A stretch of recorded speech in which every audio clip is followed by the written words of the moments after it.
अस्सलाम वालेकुम नाज़रीन, आप देख रहे हैं आपकी आवाज़। आज हमारे साथ मिस्टर शहरयार ख़ान मौजूद हैं जो कि जाने माने हस्ती हैं और दूर की सोच रखने वाले शख्स हैं। कुछ सवालात को लेकर आज हम शहरयार ख़ान साहब के पास मौजूद हैं, तो आइए कुछ सवालात और उनके जवाबात जानते हैं।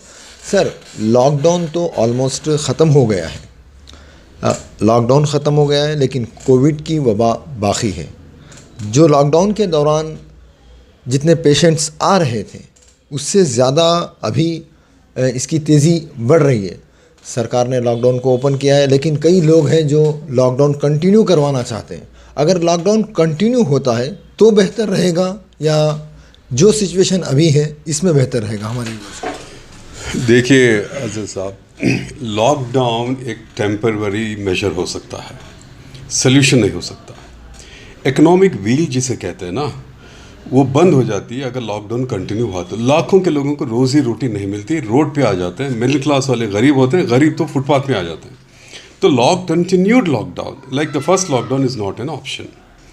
गवर्नमेंट को ये करना है। देखिए, ये जंग जो है, कोविड की जंग, दुनिया में कितने जंग देखे 19th सेंचुरी में? First world war, second world war, war and terror, cold war, war and terror, ये उनकी बाप है।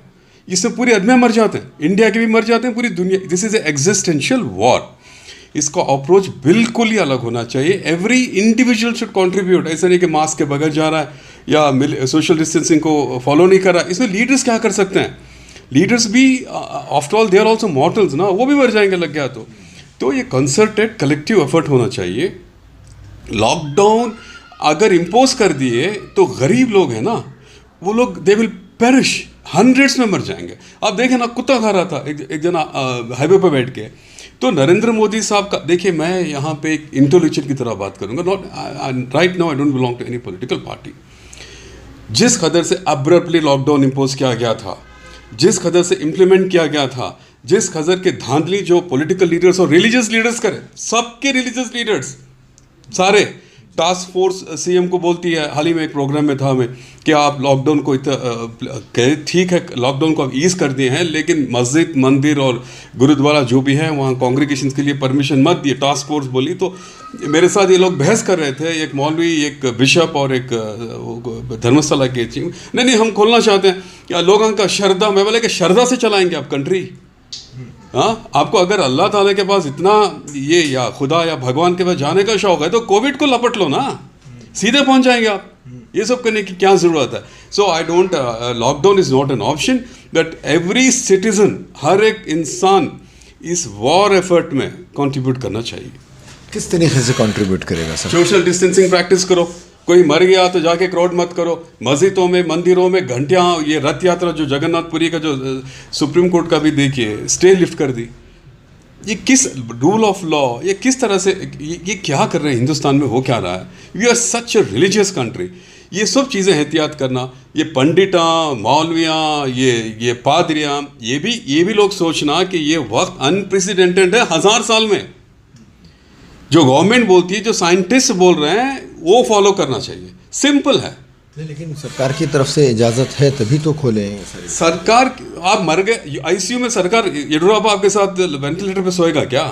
नहीं ना।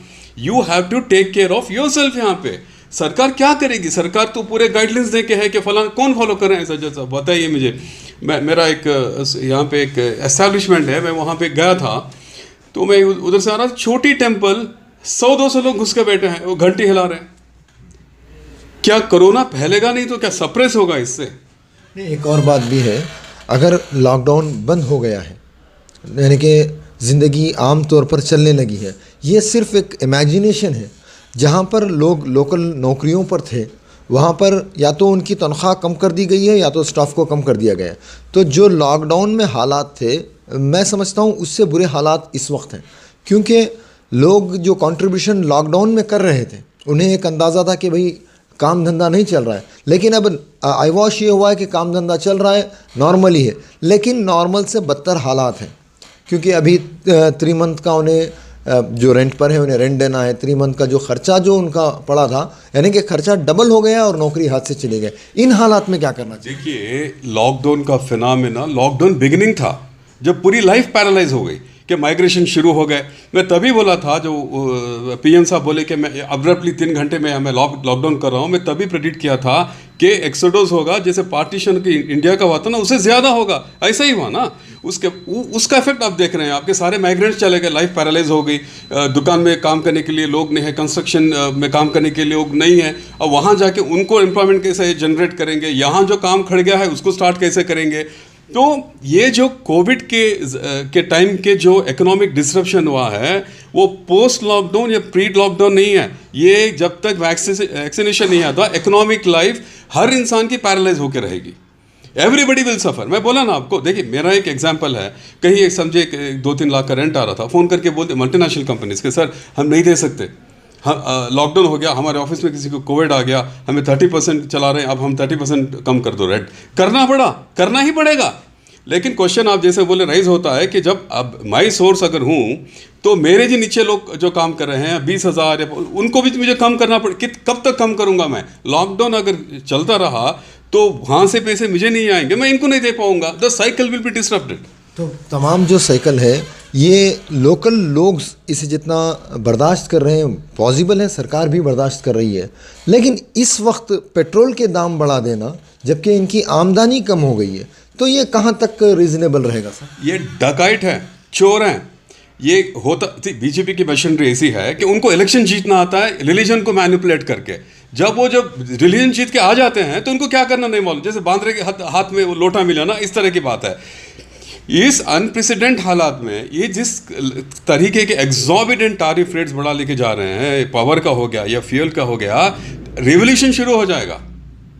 ये जो लोग वोट किए हैं ना, ये जो इनको मोदी साहब जो विकास की बात कर रहे थे, इसकी बात कर रहे हैं, ऐसे इंटरनल सोशल सैबोटेज तो करके बैठ गए, ये हिंदू मुसलमान के खिलाफ एक दूसरे को करके। अब इकोनॉमिक सैबोटेज भी डिमोनेटाइजेशन के बाद आप जानते हैं ना क्या हुआ। अगर नहीं करते थे ना सज्जद साहब, आज लोगों के पास कैश होता था, माइग्रेंट्स जो जाते थे उनके जेब में कुछ तो होता था। स्टील के वो जो क्रेडिट कार्ड, डेबिट कार्ड लेके उन्होंने कौन सी जंगल में जाके कौन से एटीएम में डालेंगे। तो this government has completely failed. Increasing the prices इनका डेस्परेशन दिखाती है। अब ये भी कर रहे हैं ये कि इंडियन एयरलाइंस फ्लाइट्स को अलाउ किए हैं ऑपरेट करने के लिए, जो इंटरनेशनल फ्लाइट्स को नहीं आ रहे हैं, क्योंकि ये चाहते हैं कि जो लोग रिपाट्रिएट हो रहे हैं दूसरे कंट्री से, इंडियन एयरलाइंस से ही आए ताकि इनकी रेवेन्यू बढ़े। तो ये एक बायोफिक अप्रोच है एडमिनिस्ट्रेशन के लिए। They have failed completely. They don't know how to COVID को कैसा मैनेज करना। ये क्राइसिस में इनको आया नहीं। अब इस तरह से जो हालात पैदा हो गए हैं, यहाँ पर एक आम बात यह है कि आपने कहा कि हर आदमी अपने तौर से काम करे, लेकिन यहाँ एक ट्री जैसा बना हुआ है कि सब लोग एक दूसरे के साथ जुड़े हुए हैं, जो फाइनली एक लीडर के हाथ में उनकी नकेल है। तो लीडर जो है कुछ ना कुछ इस तरह के इक़दामात उठाए। आपको क्या लगता है? डेमोक्रेटिक सिस्टम में ये बोलना कि लीडर के हाथ में रीन से गलत है, कॉन्ट्रडिक्शन है। लोगों के हाथ में होती है deal. Leader is as good as the people. लोग अगर खराब है तो लीडर भी खराब है, लोग अगर अच्छे हैं तो देखिए शिवाजी नगर का एग्जाम्पल आप लीजिए। अगर शिवाजी नगर में सोशल डिस्टेंस, रिजवान अरशद गए, सबको अपील करे कि भाई फॉलो करो, कितने लोग फॉलो किए?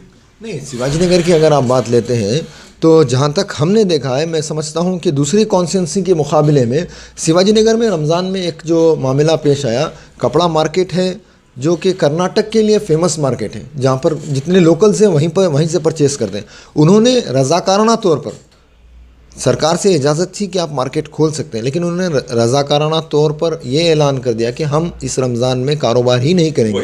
ये एक बहुत अच्छा काम हुआ। मैं वही आपको बोल रहा हूँ ना कि लीडर इतना ही अच्छा है जितने लोग यहाँ पे कॉम्प्लाई करें ना। रिजवान अरशद साहब तो अपने तरीके से, उनकी ड्यूटी थी अपील करने की, जैसे आप बोल रहे हैं, लोग भी वॉलंटरली वो खुद करें। ये इस तरह का डिसिप्लिन दूसरी जगह कहाँ पे है बताइए मुझे आप। तो मैं क्या बोल रहा हूँ, एक सिनर्जी होनी चाहिए लीडर में, और लोगों में खुद खौफ है, लोग खुद फॉलो करना चाहिए सोशल डिस्टेंसिंग। गए रिश्तेदारों के घर में बैठ गए, कोई मर गया सब जम गए, कोई शादी के लिए जम गए, कोई घंटा बजा रहा है, कोई बोल रहा है कि मैं मस्जिद को जाना। ये जब अरब में ही हज में भी इतने स्ट्रिंजेंट मेजर लिए हैं, तो हमको ये सोचना पड़ेगा कि पूरी दुनिया खुदा की है। ये वक्त है, आपके घर को मस्जिद बनाओ आप, आपके घर को मंदिर बनाओ आप, because this is a very very difficult time. It's a time of great. इतना बुरा वक्त दुनिया में कभी नहीं आया लिविंग मेमोरी में। तो इसके जो अप्रोच है यूनिक इंडिविजुअल भी होना चाहिए, जैसे आप बोल रहे हैं सिटीजन की तरफ से, कलेक्टिव भी होना चाहिए, सब मिलकर। जैसे कि आप समझते हैं आपके कहीं आप तमिलनाडु जा रहे हैं तो मैं आपका नेबर हूँ, मुझे मालूम है वहाँ पे ज़्यादा, मैं बोलूँगा मत जाओ, तुम्हें आगे हमना भी लगाते हैं बोल के, यहाँ तक भी आ जाएगा, आना भी चाहिए। Each one should be responsible for each other and individually also. तो नाजरीन, ये थे शरियार ख़ान साहब। इन्होंने एक बहुत अच्छी बात कही कि सिर्फ सरकार पर छोड़कर या किसी लीडर पर छोड़ कर के वो हैं देख लेंगे, ऐसा नहीं है। इस जंग में हर किसी को बराबर शरीक होना है, चाहे वो फाइनेंशियल प्रॉब्लम्स हो, चाहे कोविड से बचने के तरीक़े हों। तो आप देख रहे हैं आपकी आवाज़। अगली वीडियो में फिर मिलते हैं आपके साथ। अस्सलाम वालेकुम।